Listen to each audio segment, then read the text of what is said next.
Though many people don't realize it, the Port of Prince Rupert is one of Canada's greatest assets, a North American epicenter of commerce and trade.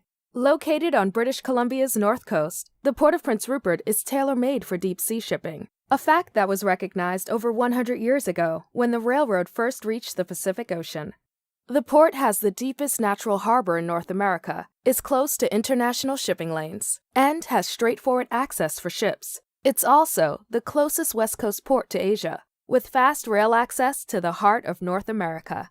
The Federal Canada Marine Act directs Canadian port authorities to develop and manage their respective port operations autonomously, each with their own board of directors who have full control over all port decisions. Their mission is to enable and expand trade to benefit Canadians, and to do this, they need to be as efficient and competitive as any commercial business.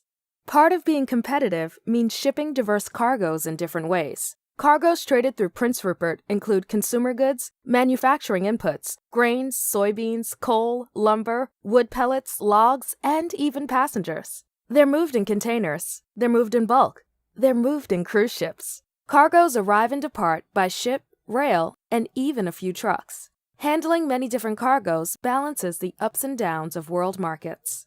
Staying competitive also means attracting new investment, avoiding conflicts about land use, and preventing gateway congestion. Doing this requires us to understand our environment, minimize our footprint, and manage the impacts of growth. Just as important, the communities we depend on for success need to be informed, engaged, and invested in. Prince Rupert's highest priority is marine safety, which is why different agencies like the Coast Guard, tug operators, and marine pilots work together with the port's harbor master, using tools like radar, navigational aids, environmental sensors, and electronic beacons to safeguard commerce, personnel, and the environment. These are the strengths of the Port of Prince Rupert, growing Canadian trade to benefit workers and communities while keeping operations safe and sustainable. In 2015, cargo volumes grew, while we prepared for more in the future.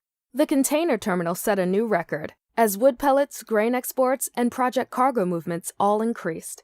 Coal volumes dropped in response to markets, triggering preparation for even more diversification. Meanwhile, expansion of the container terminal began, and new shipping lines joined COSCO and Hanjin in carrying containers between China, Japan, South Korea, and Fairview Terminal.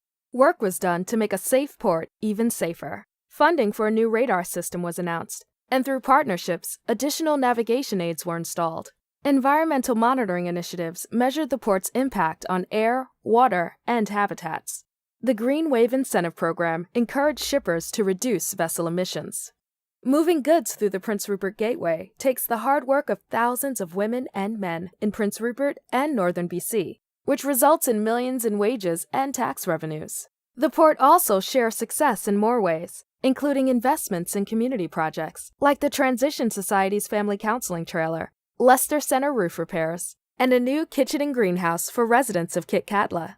You can read all about these milestones in our interactive annual report, which is a chronicle of our relationship with the country, communities, and markets where we do business. It's also a roadmap to an even more beneficial picture of success.